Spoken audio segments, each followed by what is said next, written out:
sepintas lalu. Seringkali menyebutnya hanya seperti menyebut nama yang biasa. Nah, saudara perhatikan ya, kata di dalam kitab Injil, saudaraku, Injil 4 kitab Injil ya, Matius, Markus, Lukas, dan Yohanes, itu kata Kristus itu hampir tidak pernah muncul, saudara. Ya, tetapi yang muncul sering adalah kata Yesus, karena memang ya dia dipanggil sebagai Yesus. Tapi saudara perhatikan setelah keempat kitab Injil, dimulai dari kitab Kisah Para Rasul, kata Yesus hampir nggak pernah muncul lagi, saudara. Digantikan dengan kata Kristus. Ya, seandainya kata Yesus muncul, kata Yesus pun selalu dijadikan satu dengan Kristus, menjadi Yesus Kristus. Nah, ini terjadi sejak kitab Kisah Para Rasul. Artinya, saudaraku, itulah zaman gereja mula-mula. Nah, kenapa seperti itu, saudaraku? Karena saudara perlu memperhatikan, ketika jemaat mula-mula menyebut nama Kristus, saudara, mereka menyebut sebuah nama yang memiliki otoritas dan pemerintahan yang tertinggi di dalam hidup mereka. Ya, pada zaman itu, saudara, ada dua junjungan bagi masyarakat Israel waktu itu. Yang pertama adalah Kaisar Roma yang menjajah Israel. Ya, masyarakat umum menyebut Kaisar itu dengan nama Tuhan, ya, atau artinya Kairos. Artinya nama Kurios, bukan Kairos. Tuhan yang terjemahkan dari kata Kurios. Sementara gereja mula-mula atau orang Kristen zaman itu memanggil ya junjungan mereka Kristus itu dengan nama Tuhan, ya, atau Kurios juga. Jadi ada dua Kurios yang waktu itu ada, saudara. Yaitu Kaisar Roma yang dianggap sebagai perwakilan Tuhan, ya, sebagai Kurios. Tapi ketika orang Kristen diminta untuk memanggil Kaisar dengan nama Kurios, mereka menolak karena mereka berkata, bagi kami Kurios satu-satunya atau Tuhan satu-satunya itu adalah Kristus. Bukan kaisar, bukan pemimpin penguasa yang lain, hanya satu-satunya Kurios itu adalah Kristus. Ya. Nah, saya mengambil dari Kisah Rasul pasal yang kedua, ayat ke-36. Kisah Rasul pasal yang kedua, ayat 36. Ini introduction saya sebelum masuk di dalam poin yang saya mau sampaikan. Ya. Jadi seluruh kaum Israel harus tahu dengan pasti. Saya ulangi. Jadi seluruh kaum Israel harus tahu dengan pasti bahwa Allah telah membuat Yesus yang kamu salibkan itu menjadi Tuhan dan Kristus. Jadi kata Kristus itu disandingkan dengan kata Tuhan atau Kurios. Kurios artinya penguasa tunggal. Satu-satunya penguasa, tidak ada yang lain. Jadi ketika orang Kristen pada zaman gereja mula-mula diperhadapkan apakah yang menjadi penguasa tunggal di dalam hidup mereka adalah Kaisar atau Kristus, mereka memilih Kristus. Karena Kristus itu adalah Tuhan, adalah Kurios. Nah, semua orang Israel harus tahu dengan pasti, kata firman Tuhan, harus tahu dengan pasti, tidak boleh tidak, bahwa yang menjadi Tuhan, yang menjadi Kurios itu adalah Kristus. Jadi saudaraku, zaman itu ya Kurios atau Tuhan memiliki arti yang berbeda bagi orang Kristen dan bagi orang non-Kristen. Gereja mula-mula menyebut Kristus adalah Tuhan atas segala sesuatu dalam hidup mereka. ya, penguasa tunggal di dalam kehidupan mereka. Jadi kalau kita ingin mengatakan bahwa Kristus itu di keluargaku, maka keluarga Kristen itu sebenarnya sedang mengatakan bahwa Dia adalah Tuhan atas segala sesuatu di dalam keluarga saya. Jadi kalau Kristus di keluargaku artinya menempatkan Kristus sebagai Tuhan, sebagai kurios, sebagai junjungan yang tertinggi di dalam keluargaku. Nah, prakteknya bagaimana? Supaya Kristus bisa menjadi Tuhan di keluarga kita. Ya, ada 3 implikasi, saudaraku. Yang pertama, saudaraku, firman Tuhan itu harus jadi otoritas tertinggi. Barulah Kristus bisa jadi Tuhan di tengah keluarga kita. Pertanyaannya, apa yang menjadi otoritas tertinggi di keluarga kita, di keluarga saudara? Apakah firman Tuhan, atau pemikiran kita sendiri, atau kebenaran kita? Karena kebenaran di dunia ini bermacam-macam, saudaraku. Tapi kebenaran yang absolut, yang mengatasi kebenaran siapapun, kebenaran orang hebat sekalipun, itu adalah firman Tuhan. Jadi apakah firman Tuhan itu menempati otoritas tertinggi di dalam keluarga kita? Satu kali saya melayani sebuah keluarga, saudaraku, yang anak perempuan remajanya itu mengalami kecelakaan. Jadi anak perempuannya yang masih remaja, masih SMP, saudaraku, itu jatuh dari langit-langit, ketinggian rumahnya itu sekitar 5-6 meter. Karena mereka tinggal di rumah kuno, rumah peninggalan zaman Belanda. Jadi plafonnya itu tinggi banget, saudaraku. Nah, anak gadisnya ini jatuh dari sana, saudaraku, ya, karena naik ke plafon. Dan itu menyebabkan tulang di siku tangannya, saudaraku, itu mengalami cedera. Waktu saya tengok di rumah sakit, ya, saya tanya kepada perawatnya, bagaimana luka di tulang sikunya. Dan perawat itu mengatakan, Pak, ini bukan patah, tetapi tulang siku anak ini remuk. Ya, sama seperti dia kasih perumpamaan, ya, Bapak kalau tahu buah jagung yang dibakar, Pak. Nah, itu kan biji jagungnya itu mencuat karena dibakar. Nah, seperti itu bentuk tulangnya sekarang. Jadi nggak patah, tapi pecah atau remuk, sudah. Dan itu tidak menguntungkan, ya, sehingga saudara itu tidak bisa ditangani oleh dokter biasa saja. Jika salah menangani, justru tangannya akan lumpuh karena berhubungan dengan syaraf-syaraf.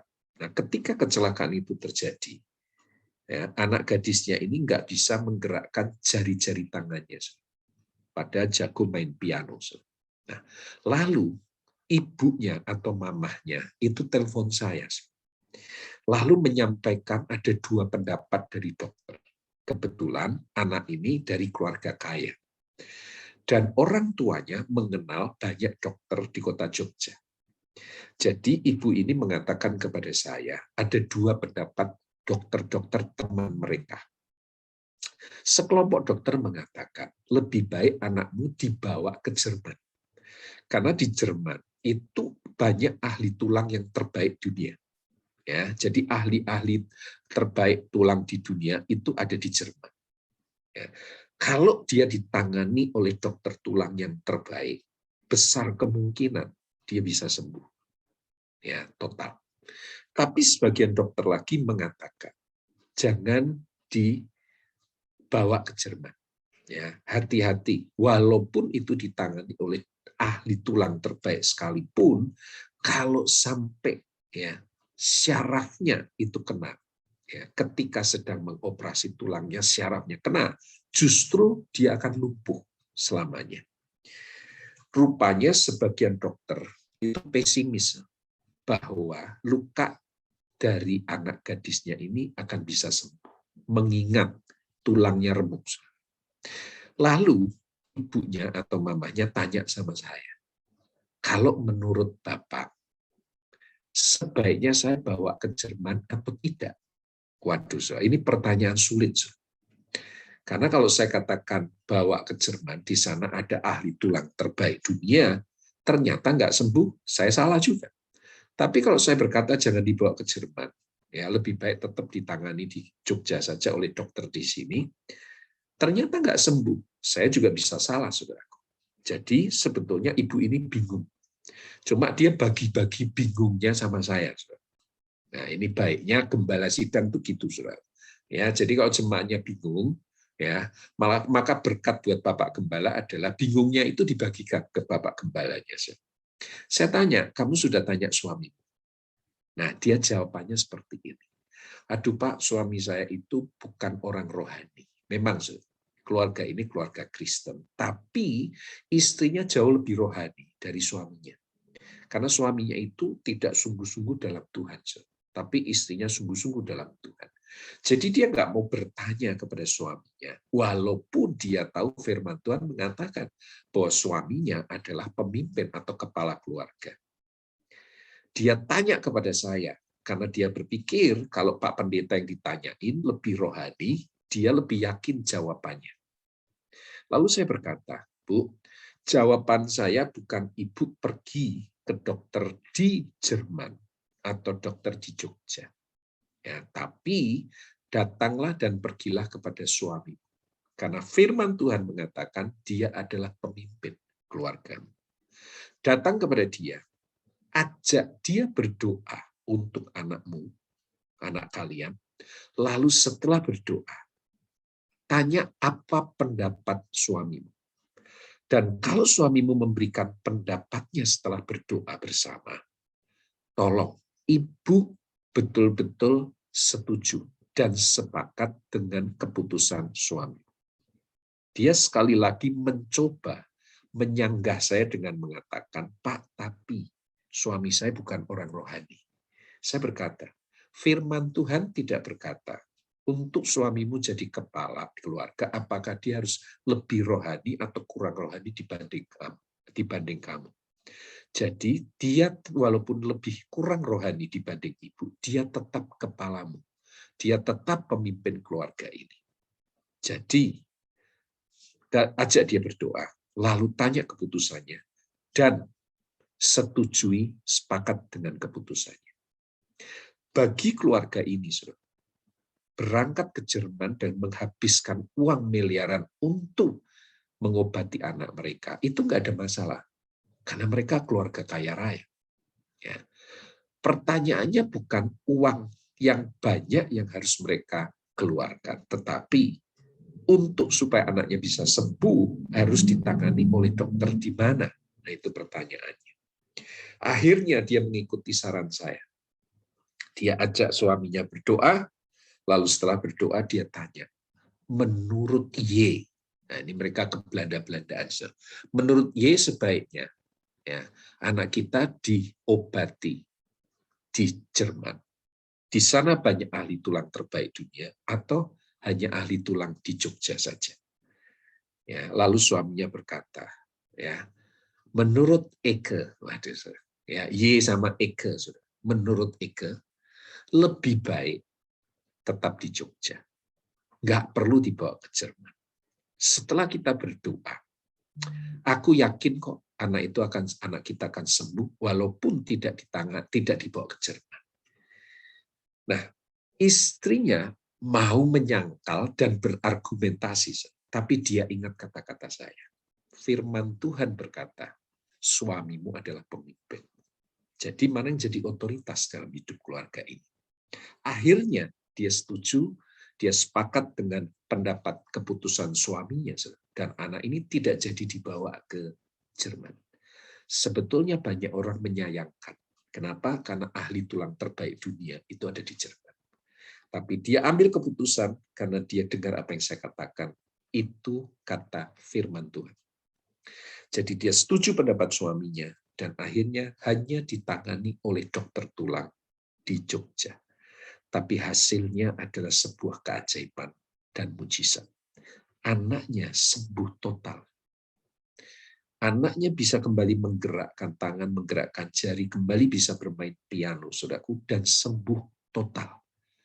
tanpa perlu perawatan yang terlalu panjang dan menghabiskan banyak uang. Dan dia berkata, untung aku ikut keputusan suamiku. Sebetulnya ketika keluarga ini menempatkan firman sebagai otoritas tertinggi, disitulah Tuhan bekerja. Tuhan bekerja. Jadi nggak peduli suaminya itu apakah lebih rohani atau kurang rohani. Tetapi ketika keluarga ini, ibu ini, menempatkan firman sebagai otoritas tertinggi dan menghidupinya sebagai otoritas, maka Tuhan bekerja. Tuhan melakukan hal-hal yang luar biasa. Saudara, apakah firman Tuhan menjadi otoritas tertinggi di dalam kehidupan keluargamu?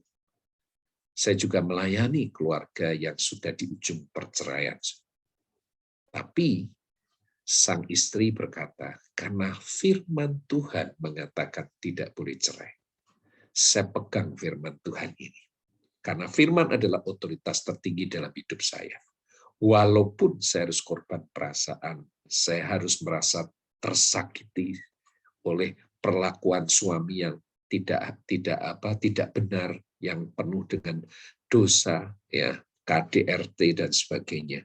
Tapi ketika dia pegang firman sebagai otoritas, satu hari Tuhan jamah suaminya dan Tuhan pertobatkan sang suami. Sehingga keluarga ini menjadi keluarga yang dipulihkan kembali. Ketika firman dijadikan otoritas tertinggi, di situ Kristus menjadi kurios. Di situ Kristus menjadi Tuhan atas setiap keluarga. Dan kalau dia dijadikan kurios, penguasa tunggal satu-satunya, dia yang akan bekerja dengan kuasa sepenuhnya.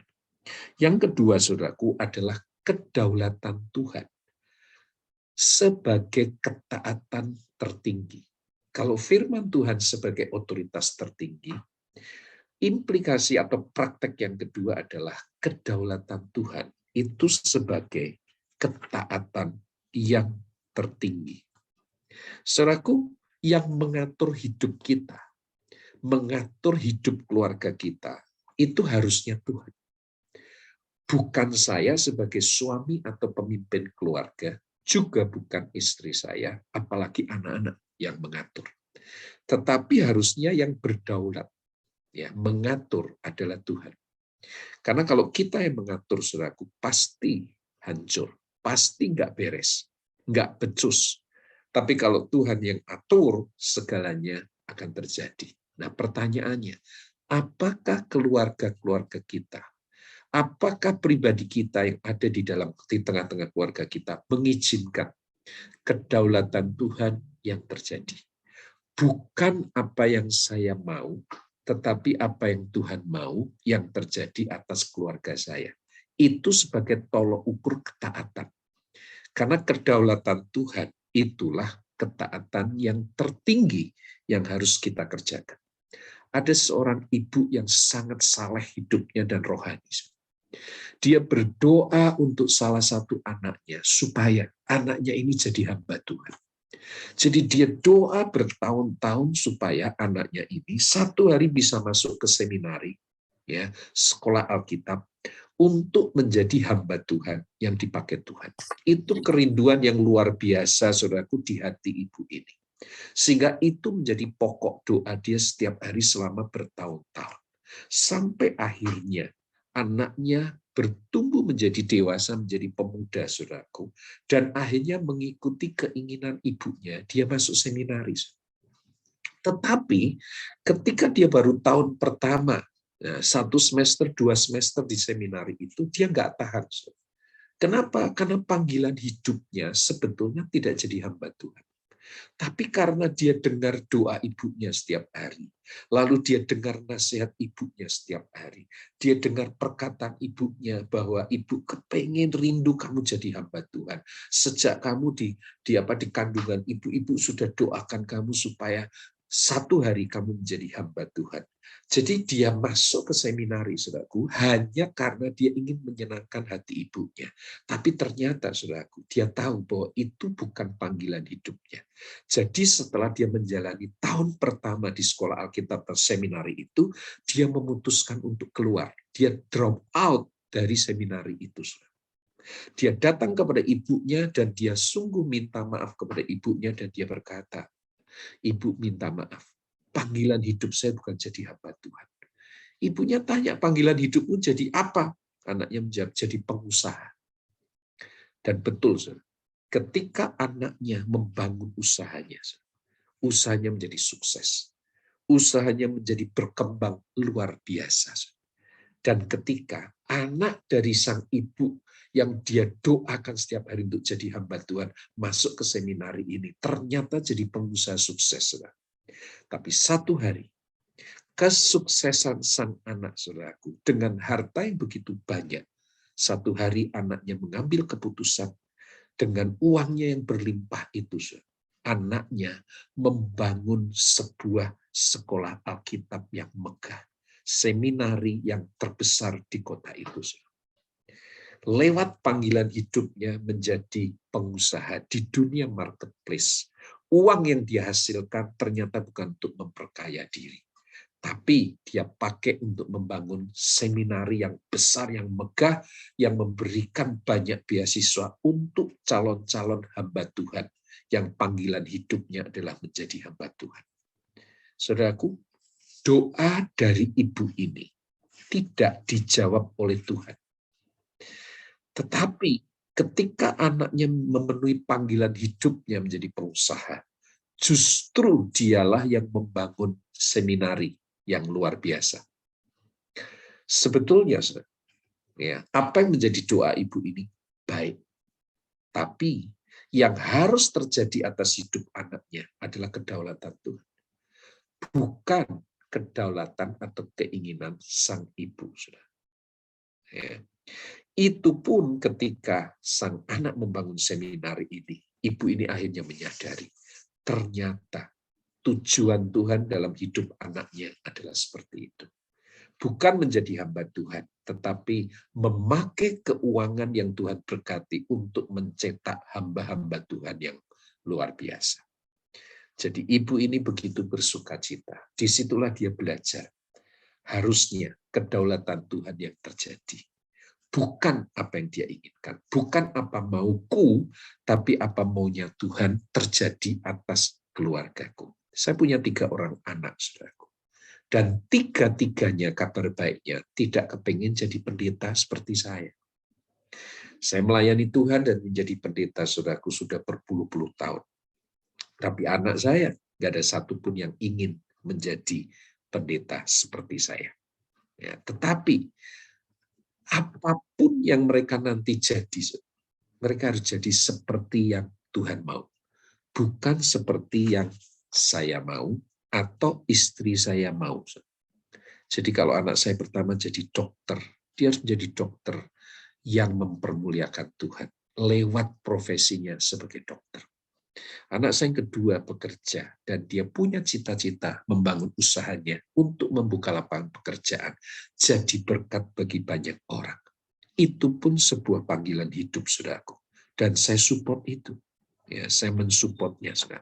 Kenapa? Karena mereka semuanya harus jadi seperti yang Tuhan mau. Kedaulatan Tuhanlah yang harus terjadi atas kehidupan anak-anak saya, di keluarga saya. Bukan apa yang saya inginkan, bukan yang saya rindukan. Jadi kedaulatan Tuhan harus menjadi ketaatan tertinggi di keluarga kita. Ya. Praktek yang ketiga, saudaraku, Kristus menjadi Tuhan di keluarga kita adalah kasih Tuhan. Menjadi gaya hidup tertinggi. Kalau yang pertama, firman Tuhan menjadi otoritas tertinggi. Yang kedua, kedaulatan Tuhan menjadi ketaatan tertinggi di keluarga kita. Maka yang ketiga, yang terakhir, kasih Tuhan itu harus menjadi gaya hidup yang tertinggi. Satu kali, seorang istri menelpon saya dengan istri saya memberitahu, kalau dia sedang dalam kondisi yang sangat terluka. Kenapa? Karena apa yang terjadi dengan suaminya. Dia berhasil mengetahui dan membongkar dosa yang dilakukan oleh suaminya. Setelah bertahun-tahun itu disembunyikan oleh suaminya. Ternyata suaminya memiliki simpanan. Tapi simpanan suaminya atau selingkuhan suaminya ini bukan istri orang lain, tetapi seorang mahasiswa, laki juga. Dia begitu terluka, sedih, tersakiti, karena setelah bertahun-tahun menikah dan punya beberapa anak, dia baru tahu kalau ternyata suaminya seorang homoseks, suaminya seorang gay, seorang biseks, bisa menikah dengan wanita punya anak, tapi juga punya kelainan seksual dengan sesama jenis. Dan itu betul-betul melukai. Singkat cerita, saya dengan istri melayani mereka berdua. Saya tanya sang suami, akhirnya suaminya memberi pengakuan betul bahwa dia seorang homoseks. Dia memiliki kelainan seksual. Istrinya tanya kepada dia, sejak kapan kamu hidup di dalam dosa homoseks ini? Dan suaminya memberitahu pada dia, sejak masih sekolah. Jadi kejadian itu sudah lama sekali dan ternyata suaminya yang tanda petik aktivis gereja. Ini yang saya ceritakan keluarga Kristen. Itu ternyata suaminya hidup di dalam dosa yang mengerikan. Dosa Sodom dan Gomora. Ya, suaminya sejak masih sekolah ternyata sudah melakukan hubungan seks dengan sesama jenis. Dan itu berlanjut sampai mereka sudah menikah bertahun-tahun dan punya beberapa anak. Sudah menjadi pelayan di gereja, aktivis gereja. Tapi dosa itu tetap dilakukan. Saudara, ketika saya memberi pilihan kepada sang istri, apa yang kamu mau lakukan terhadap suami yang seperti ini? Suaminya berkata, istrinya berkata kepada saya mau terima dia apa adanya.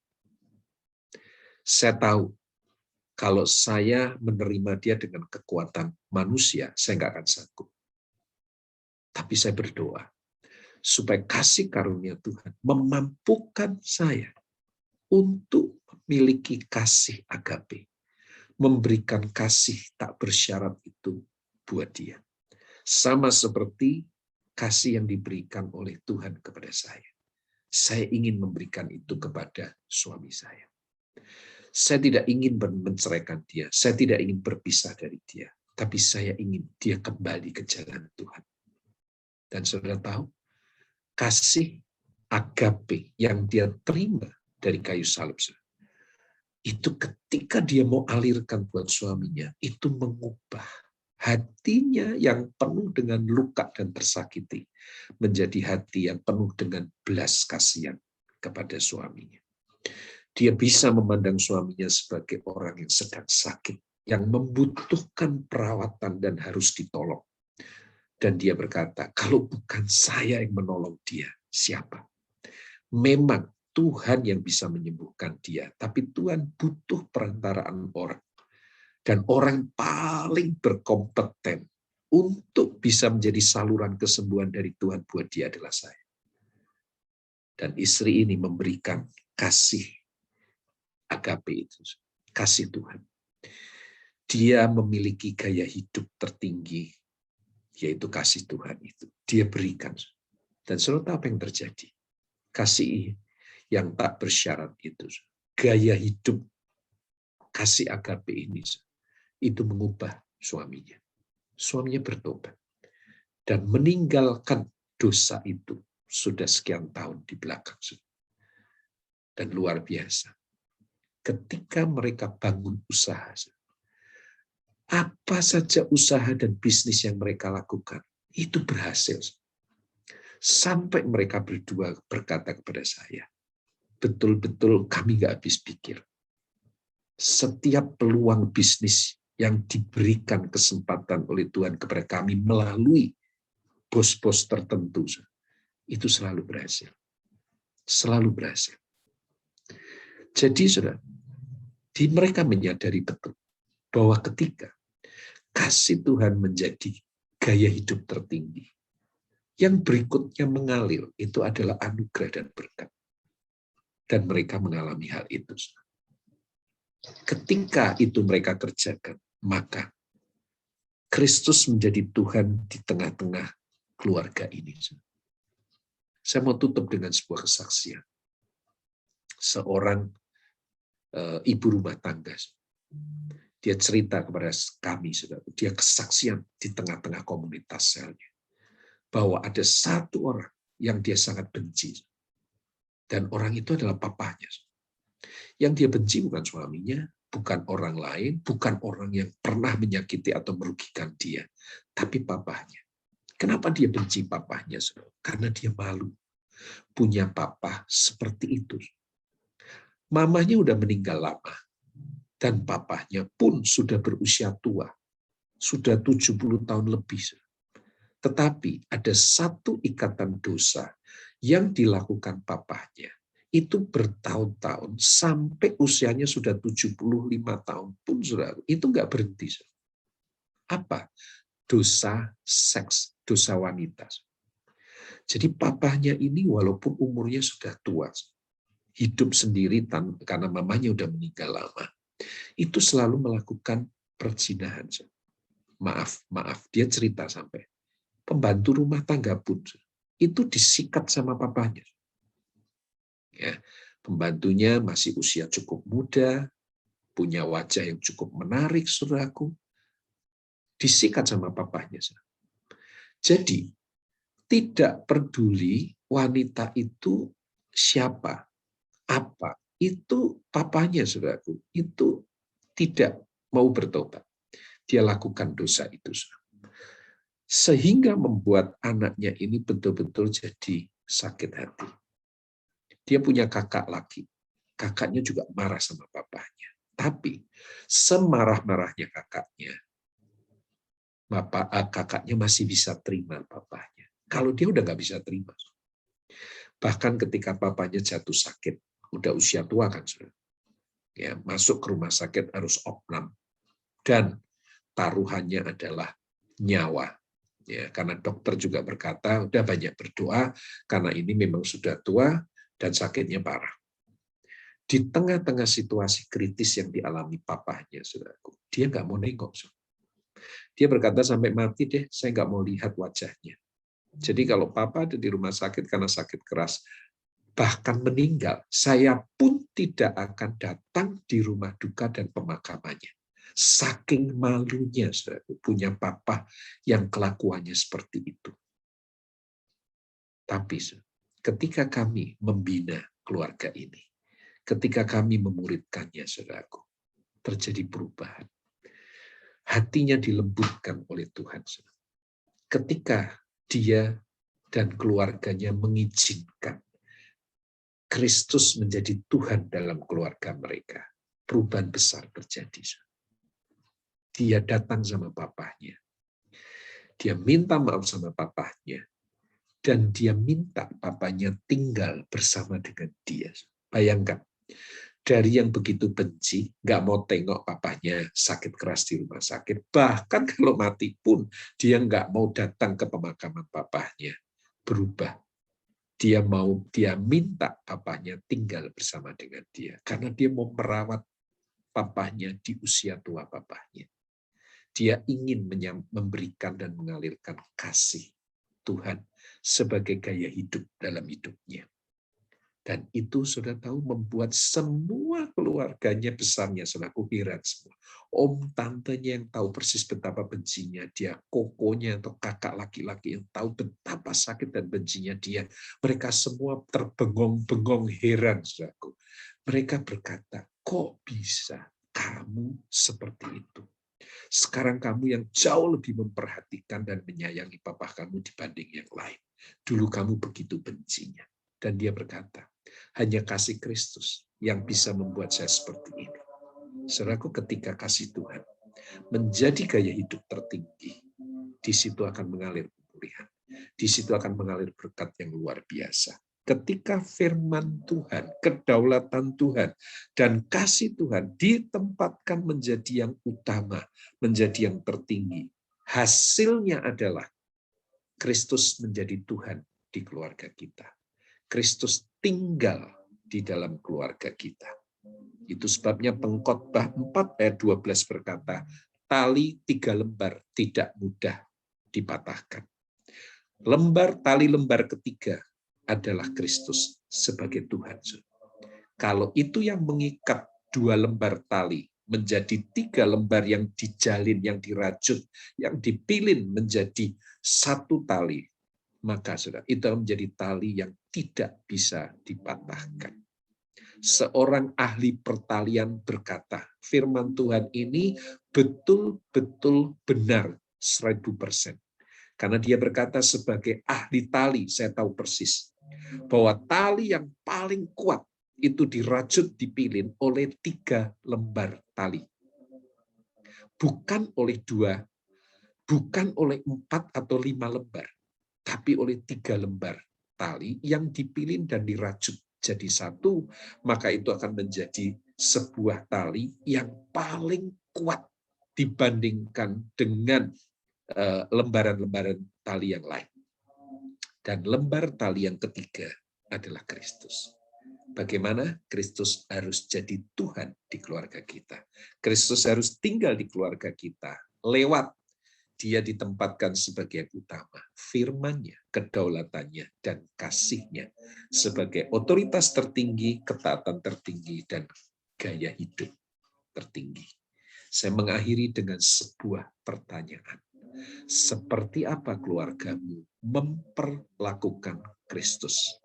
Apakah dia sebagai Tuhan di keluargamu, sebagai kurios, ataukah dia hanya sebagai juru berkat, juru penolong? Kalau dia menjadi kurios Tuhan di tengah keluargamu, maka engkau akan menempatkan dia sebagai otoritas tertinggi, ketaatan tertinggi, dan gaya hidup tertinggi. Amin. Amin. Mari kita tunduk kepala sejenak, kita ambil waktu teduh sejenak sebelum kita sampai kepada tanya jawab. Tuhan, biarlah setiap keluarga, setiap kami mempertanyakan siang ini, seperti apa kami memperlakukan Kristus di keluarga kami. Kalau kami menyandang kata keluarga Kristen, seperti apa kami memperlakukan Kristus itu di keluarga kami. Seperti apa kami memperlakukan Kristus dalam hubungan suami istri. Seperti apa kami memperlakukan Kristus dalam hubungan orang tua dan anak. Tuhan, Engkau harus jadi kurios di tengah keluarga kami. Kristus tinggal di keluarga kami. Biarlah firman-Mu menjadi otoritas tertinggi, kedaulatan-Mu menjadi ketaatan tertinggi bagi kami, dan kasih-Mu menjadi gaya hidup tertinggi di tengah-tengah keluarga kami. Di situ Engkau akan mengalirkan berkat dan hal-hal yang luar biasa, pemulihan, dan segala berkat surgawi Engkau akan nyatakan Tuhan. Terima kasih Bapa, sehingga segala tantangan yang ada di keluarga kami akan bisa mengatasinya. Dalam nama Yesus, kami mengucap syukur Tuhan. Amin. Amin. Amin. Thank you. Oke.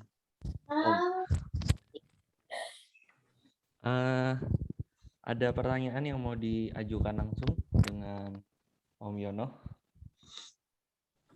terkait dengan keluarga. Seperti apa kita memperlakukan Tuhan Yesus di dalam keluarga kita? Baik, sepertinya memang harus dipancing pertanyaan dulu, Kak Yono. Iya, hari ini makanan keras. Mantap, saya setuju sekali. Dan ini saya merasa sangat-sangat memberkati sekali bagi setiap kita yang ikut ibadah Jum hari ini. Pertanyaan saya, bagaimana Kak mempraktekkan, mengimplementasikan Kristus tinggal di keluarga kita, ya, ketika kita mengetahui suami kita selingkuh, tidak bertanggung jawab, ya, bahkan dari sisi materi pun tidak bertanggung jawab. Nah, bagaimana kita sebagai istri ya mengimplementasikan Kristus tinggal di dalam keluarga, Kak? Sementara suaminya selingkuh, suaminya banyak ada cem-cemannya, sementara istri yang harus menderita bersama anak-anak.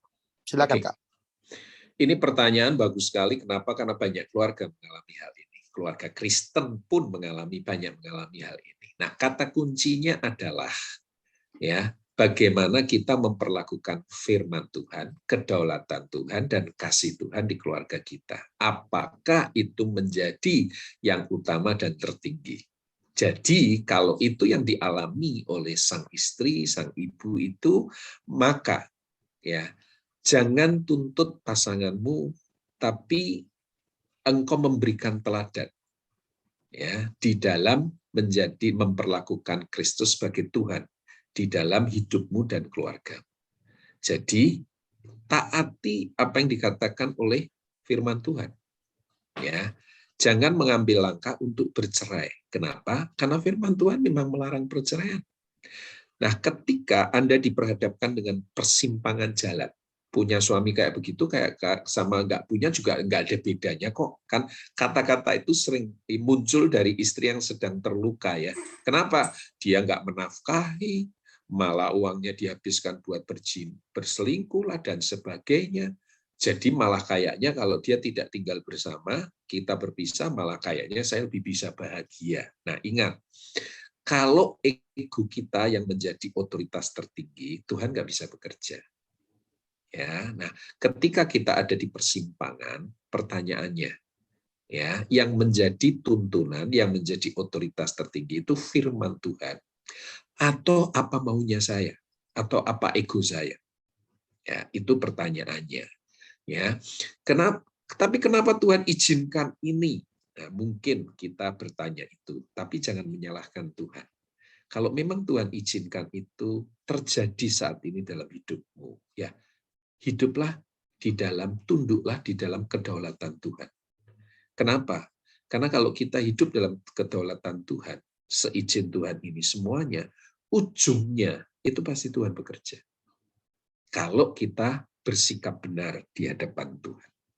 Jadi untuk ibu yang mengalami luka seperti ini, tersakiti ini, saya ingin tetap mendorong. Firman Tuhan harus tetap jadi otoritas tertinggi dalam hidup ibu dan keluarga ibu. Kedaulatan Tuhan juga harus jadi ketaatan tertinggi dan kasih Tuhan menjadi gaya hidup tertinggi.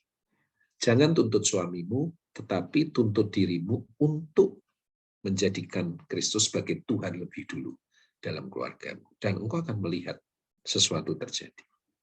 Ya. Oke. Silakan Dion, ada pertanyaan tuh dari yang sudah ada ini. Oh, di kolom chat, bagaimana menghadapi istri yang suka curiga, padahal suaminya hidup benar? Ya, bagaimana menghadapi istri yang curiga karena suaminya hidup benar. Nah, seringkali suaminya hidup benar itu karena dia merasa sudah benar. Ya, merasa sudah benar. Jadi kalau menurut saya, kalau sampai istri curiga, biasanya ada hal-hal tertentu yang membuat dia curiga. Mungkin dulu pernah melakukan kesalahan. Ya. Atau mungkin apa yang menjadi kelemahan istri, kitanya nggak berusaha untuk menangani itu dengan baik. Tapi kita mencoba untuk karena gengsi kita, harga diri kita, lalu kita mencoba untuk bersikap keras terhadap istri. Saya kasih contoh. Ini baru beberapa jam yang lalu saya ditelepon karena ada sepasang suami istri yang sedang ada di titik mereka mau berpisah. Ya. Kenapa? Karena sang suami ketahuan selingkuh sekian waktu yang lalu. Nah, istrinya trauma. Istrinya sudah tidak lagi bisa percaya kepada sang suami. Lalu dia minta suaminya, ya, tidak usah pakai handphone. Kenapa? Karena mereka kerja kemana-mana itu bersama, kerja juga bareng. Jadi pakai satu handphone saja. Memang yang minta itu istrinya. Kenapa istrinya minta seperti itu? Karena istrinya masih trauma. Peristiwa beberapa bulan yang lalu. Karena perselingkuhan suaminya dimulai dari handphone. Ya, lalu ketika handphonenya dikasih password yang istrinya tidak bisa lihat, nah disitulah terjadi celah, suaminya akhirnya berselingkuh. Akibat dari pemicunya adalah handphone, karena si istri masih trauma. Walaupun dia sudah bisa terima suaminya, tapi dia belum bisa terima handphone suaminya.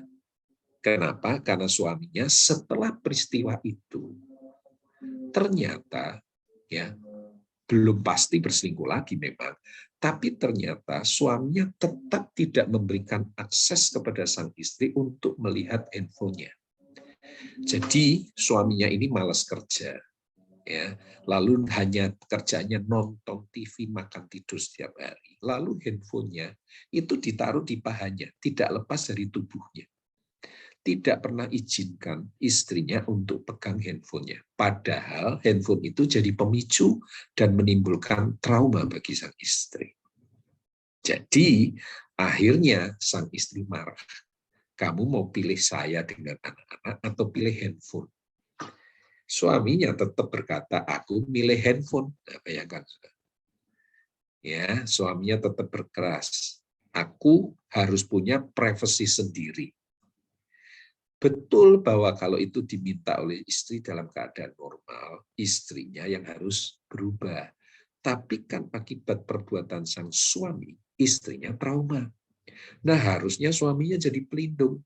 Bahwa sebuah kesalahan yang menghancurkan kepercayaan, itu perlu dibangun dengan waktu. Nggak bisa langsung dipercayai begitu saja.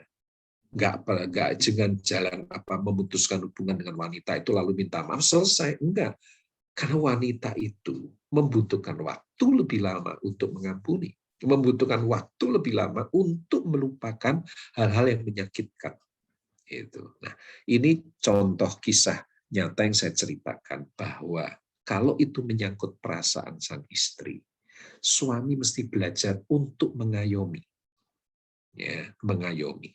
Jadi belajarlah untuk mengalah. Kalau itu tetap dicurigai berarti ada pemicu.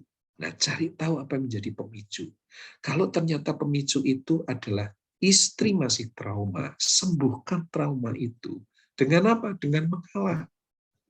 Apa yang menjadi pemicu kecurigaan istri, jangan lakukan. Nah, pria-pria, saudaraku, itu seringkali kalau merasa kok tidak dipercaya istri, itu malah sengaja melakukan apa yang tidak dipercaya itu. Untuk membuktikan apa? Loh, aku sudah berubah kok kamu tetap nggak percaya sama saya.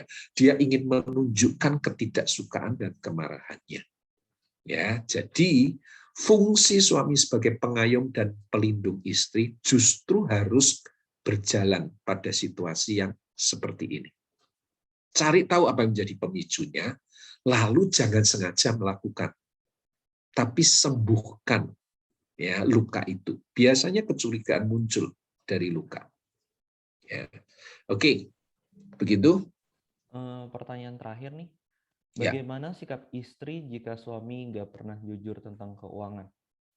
Bagaimana sikap istri Jika jika suami suami tidak pernah jujur tentang keuangan? Nah, oke. Kalau dia tidak jujur tentang keuangan, ini betul-betul nggak jujur ya, bukan karena istri yang pelit ya, tapi karena suami yang nggak jujur tentang keuangan, lebih baik istri yang pegang keuangan, ya, yang atur kelola keuangan. Tetapi walaupun yang mengelola keuangan, kalau memang suami membutuhkan uang dalam konteks tertentu, tetap harus belajar mempercayai. Ya, kenapa? Karena kepercayaan itu sangat dibutuhkan untuk membangun atmosfer saling mengerti dan saling mengasihi. Ya, karena saya pernah melayani seorang suami yang dulunya pernah selingkuh, ketahuan istri, lalu istri ambil alih keuangan perusahaannya. Kalau suaminya mau minta uang untuk beli sesuatu, itu seperti menghadapi interogasi. Dia terdakwa, istrinya hakim. Ya, ditanya, kamu kok mau beli itu buat apa? Kok harganya segitu? Belinya di mana? Ya, kenapa harus beli barang itu? Wah, jadi akhirnya suaminya berpikir, udahlah kalau nggak betul-betul kepepet, dia tidak akan minta uang. Ya, sebaliknya, justru ketika dia ada uang dari hasil penghasilan dia sendiri, dia sengaja nggak mau kasih tahu istrinya. Kenapa? Karena dia selalu menghadapi interogasi. Ya, dan interogasi itu dibaliknya adalah kecurigaan dan penghakiman.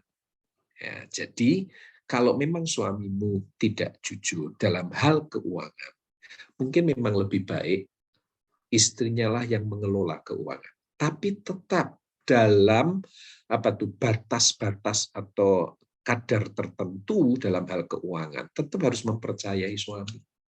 Karena pria itu paling nggak suka kalau dicurigai terus-menerus. Ya, itu pria paling nggak suka kalau nggak bisa agak tidak dipercayai. Jadi tetap percayakan kepada dia dalam jumlah tertentu. Ya, tapi kalau jumlah besar dan sebagainya, kelolalah dengan baik. Ya, tetapi di samping mengelola keuangan itu tetap ya, firman sebagai otoritas tertinggi, kedaulatan sebagai kata tertinggi, dan kasih Tuhan sebagai gaya hidup tertinggi tetap harus dilakukan oleh sang istri. Walaupun suaminya tidak jujur. Ingat, Tuhan bekerja merubah suami ketika Tuhan menemukan ya istrinya itu bersikap yang seperti Tuhan mau. Tuhan bekerja merubah istri ketika Tuhan melihat suami itu melakukan seperti apa yang Tuhan mau. Jadi Tuhan butuh 5 ketul roti dan 2 ekor ikan. Untuk apa? Untuk bekerja mengubah pasangan. Dengan melihat apakah si istri atau suami itu hidup seperti apa yang Tuhan mau. Ya. Itu jawaban saya. Ya. Ini yang Gideon menyampaikan pertanyaan, tapi ini pertanyaan bukan buat Gideon kan? Kamu belum married? Belum married. Ya, tapi ini nilai-nilai yang kamu perlu belajar, penting. Thank you Om Yono untuk respon-respon atas. Panggil Kak, jangan Om lagi, jadi tua lagi. Oh, Kak. Oke. Siap, terima kasih. Kita mau dengerin pengumuman, nanti doa berkat ditutup sama Om Thailand. Thank you Om sekali lagi buat jawaban dan sharing firman Tuhan ya. Thank you. Tuhan berkati Gideon dan semua jemaat. Tuhan berkati.